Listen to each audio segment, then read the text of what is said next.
Salut à tous et toutes, on se retrouve pour une nouvelle vidéo setup où je vais vous présenter mon nouveau setup qui va s'appeler Setup 2020. Donc je vais vous expliquer tout ce qui a changé, donc vous pouvez déjà voir juste derrière le boîtier est différent contrairement à avant. Donc dans un premier moment je vais vous présenter les écrans, puis les accessoires qui suivent tels que le volant, etc. Et pour finir, je vais vous présenter après le PC en parlant de ses puissances, ses caractéristiques, etc.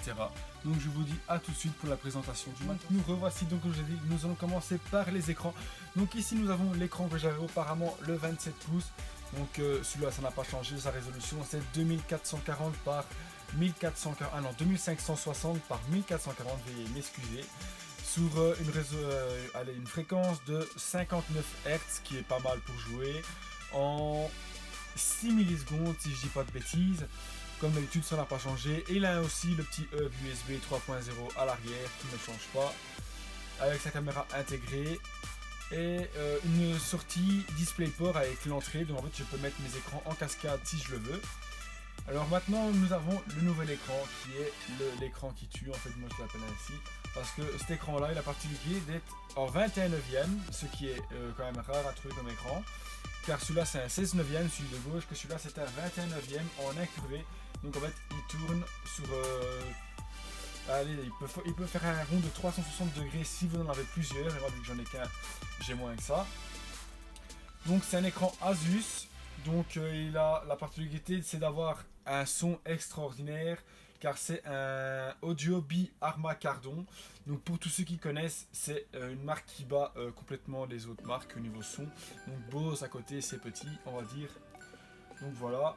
Alors aussi cet écran là, ce qui est très bien avec sa résolution d'écran, qui est même un peu trop grosse pour les jeux, je vais vous dire, parce que la carte graphique elle a du mal un peu avec certains jeux, tels que Call of Duty par exemple, etc.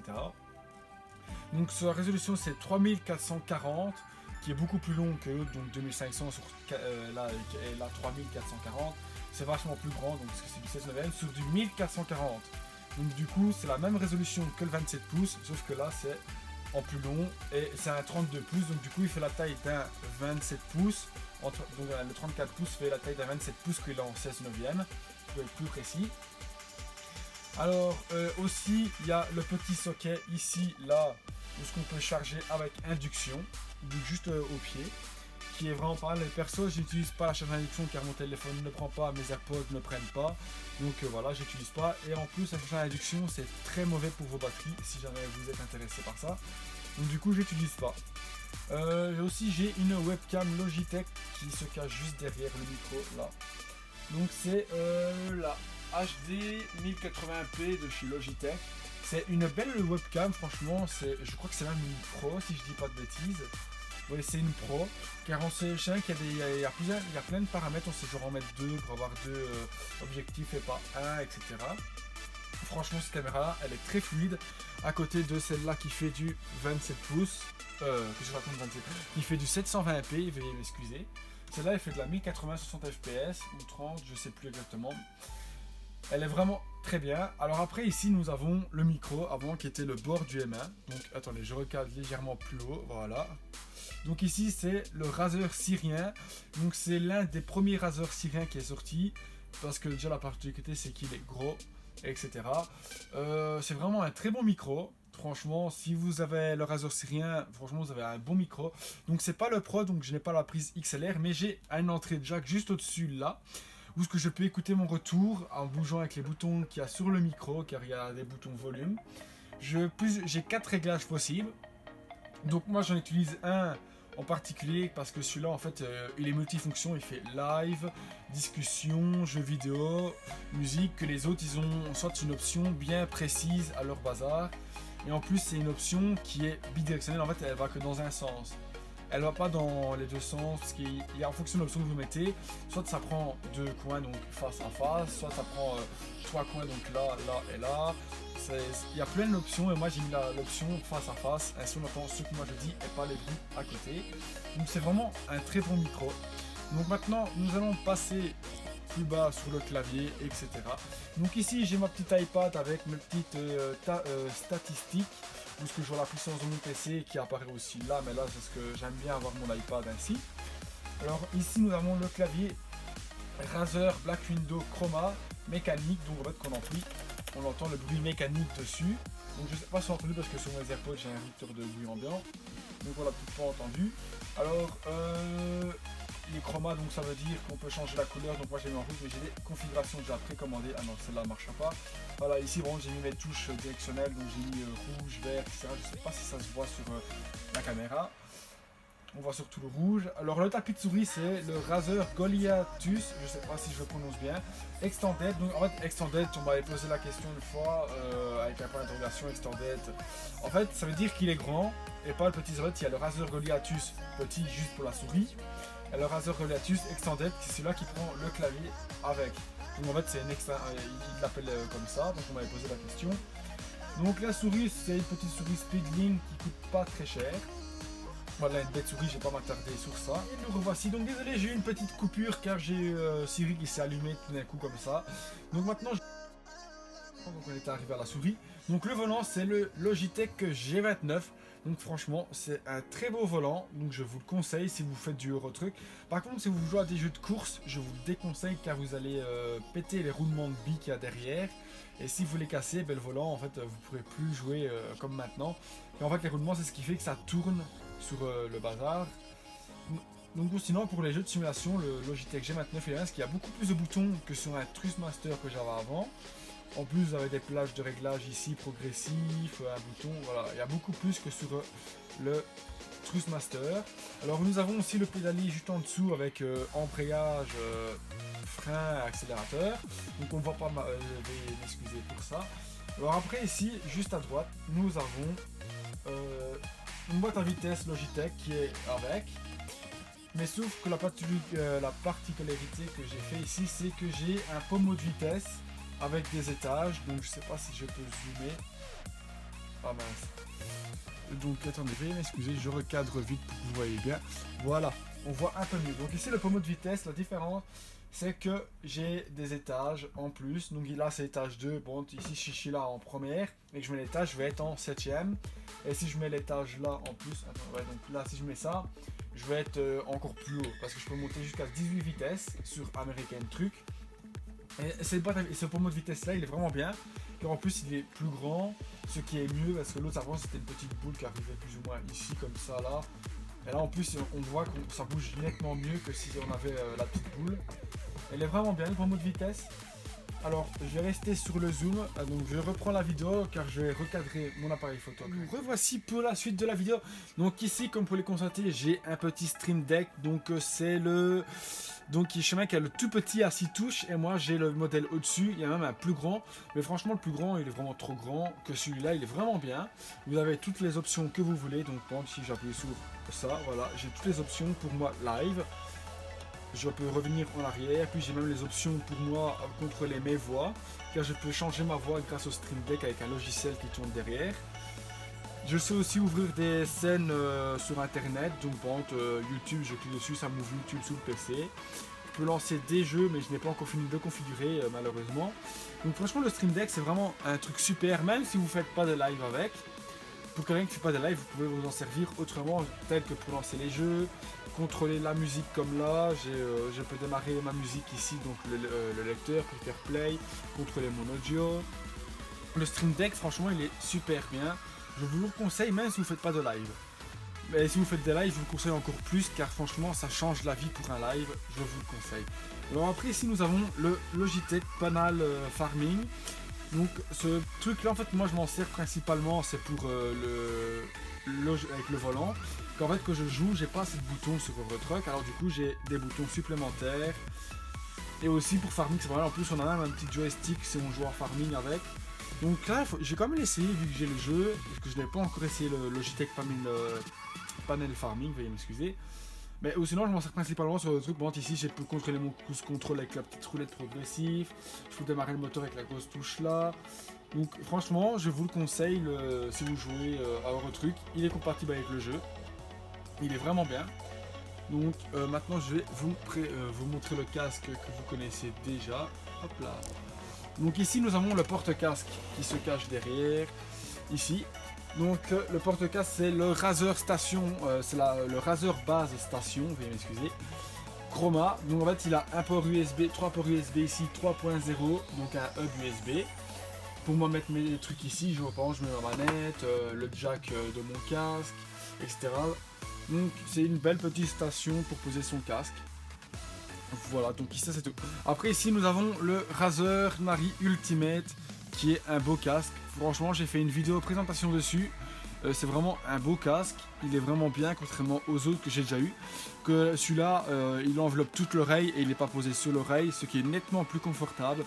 Il est auto-adaptatif, donc quand vous le posez en fait il y a l'anneau ici qui va tout seul se mettre correctement. Vous pouvez contrôler vos sons ici derrière, etc. Il a son micro intégré que je ne m'en sers presque jamais à part si je me le mets sous le Mac. Franchement, c'est un beau casque, je vous le conseille, mis à part son prix assez élevé. Il a une bonne qualité sonore, il fait du 7.1. En plus, il a la particularité, c'est qu'il a un moteur qui vibre dedans. Donc en fait, quand vous avez des explosions, le moteur va commencer à vibrer et vous sentez les explosions en fait dans le casque. Donc ce qui augmente l'expérience de jeu un peu plus. Donc voilà. Alors maintenant ici, nous allons attaquer sur le PC. Donc, alors veuillez m'excuser pour les mouvements un peu brusques, je vais dézoomer un peu. Voilà. Donc ici le boîtier, c'est le boîtier NZXT. Par contre, je ne saurais pas vous dire le modèle. Je ne le connais plus. Alors je vais vous dire les puissances, etc.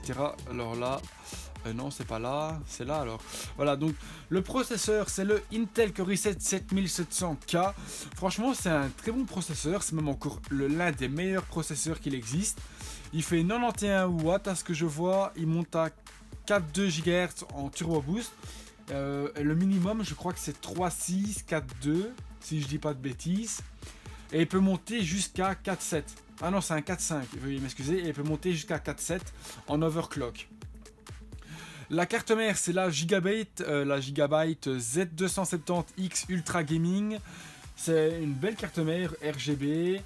Franchement, si vous voulez des cartes mères, je vous conseille les cartes mères Gigabit. En plus, celle-là, c'est vraiment une très belle. Malheureusement, ils ne la font plus. Mais sinon, c'est une très belle carte mère.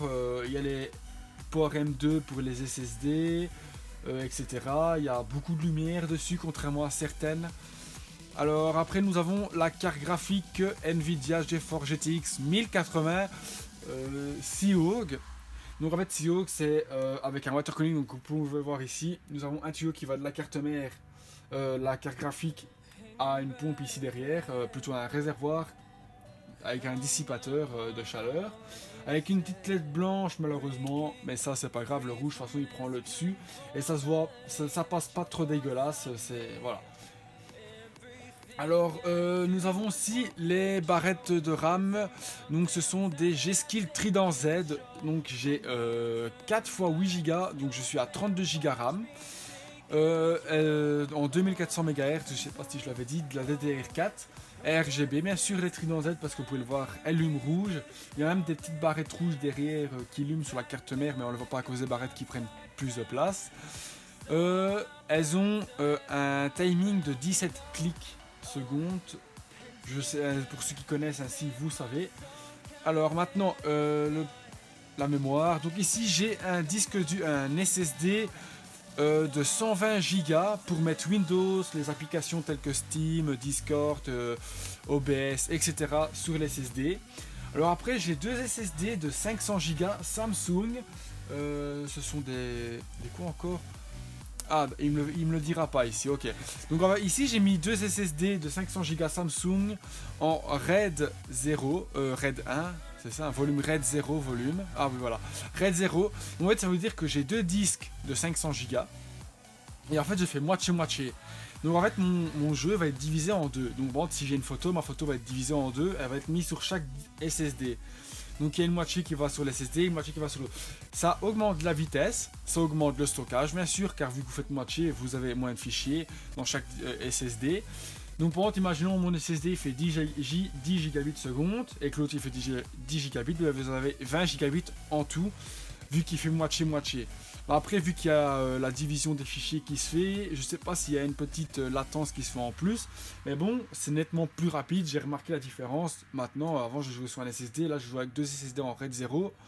Franchement, je vous dis, c'est le top le jeu il démarre à une de ses vitesses, mais après si vous n'êtes pas pressé pour jouer à des jeux, voilà, ça sert à rien. Peut-être pour les disques durs, pour augmenter un peu leur vitesse, ça peut être utile. En même temps, avoir un volume et pas 2 volumes, ce que des fois qui est chiant.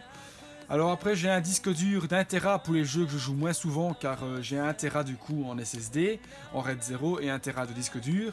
Et je mets les jeux que je joue le moins souvent, tels que Apex, Fortnite et des petits jeux Steam comme ça par-ci par-là. Je pense que je mets plus GTA 5 sur mon RAID 0, car c'est un jeu que je joue souvent et il faut que ça démarre quand même assez vite. Genre Eurotruck aussi, il est mis sur mon SSD en RAID 0. Voilà, il y a plein de jeux qui sont mis sur ce disque là parce que ce sont les jeux que je joue le plus aussi. Et j'ai besoin de vitesse parce que GTA 5 c'est un jeu, il y a beaucoup de chargement, il est très long. Ou alors aussi quel jeu est très long aussi en chargement. Destiny 2 par exemple, il est très long en chargement. Et j'ai pu diminuer sa latence en mettant sur le disque RAID 0. Donc après nous avons aussi le refroidissement liquide du processeur qui est le NZXT Kraken. Je ne saurais pas vous dire, attendez, je crois savoir que je peux trouver le modèle. Donc c'est le Kraken, c'est un 140 mm, ça je sais bien. Mais je ne saurais pas vous dire, mais de toute façon je mettrai tous les liens et la configuration dans la description exacte pour que vous ayez plus de détails. Puis j'ai des petites LED tout le tour du carreau comme vous pouvez le constater. Surtout ici ça se voit très fort. Même là en fait tout le tour du PC j'ai un ruban LED NZXT qui est vraiment très bien parce qu'en plus franchement NZXT pour NZXT j'ai une gestion totale de mon PC avec le système CAM. Donc en fait c'est un petit boîtier qui se cache derrière là tout derrière dans le boîtier et qui gère ma ventilation. Il y a un micro quand on entend le bruit pour les décibels de mes ventilateurs. Donc moi je l'ai mis en mode performant silencieux. Donc en fait il va en fonction du son, il va avoir une certaine puissance au niveau de la pompe ou des trucs ainsi. Je sais pas exactement comment ça fonctionne, mais il va être en silencieux tout en étant performant dans mes jeux. Ce qui est vraiment bien, franchement, je vous conseille, c'est d'acheter ça, boîtier NZXT. Ils sont très spacieux aussi, comme vous pouvez le constater. La vitre, c'est du vrai verre. On peut mettre beaucoup de ventilateurs, donc ici en fait mes ventilateurs ce sont 240 mm sur la pompe. Donc ça prend beaucoup de place, donc au lieu d'en mettre 3, j'en mets que 2. En façade ce sont des 120, donc du coup j'en ai 3, à l'arrière un 140 qui est beaucoup mieux. Qu'est-ce qu'il y aurait d'autre? Ah oui, l'alimentation c'est une 650 watts de chez Corsair qui est une très bonne alimentation. En plus c'est une Pro à ce que j'avais vu. Alors ah oui aussi sur l'écran j'ai oublié de dire, donc vous pouvez voir il y a un éclairage rouge. Donc j'ai les mêmes LED exactement qui sont autour du PC mais derrière l'écran. Et ces LED là en plus ce qui est bien c'est que je peux soit étendre la lumière dans mon écran. Par exemple ici sur mon écran ce qui est bien c'est là c'est vert, là c'est mauve. Ah, ben, tout le tour ça va prolonger ces couleurs là tout le tour de l'écran.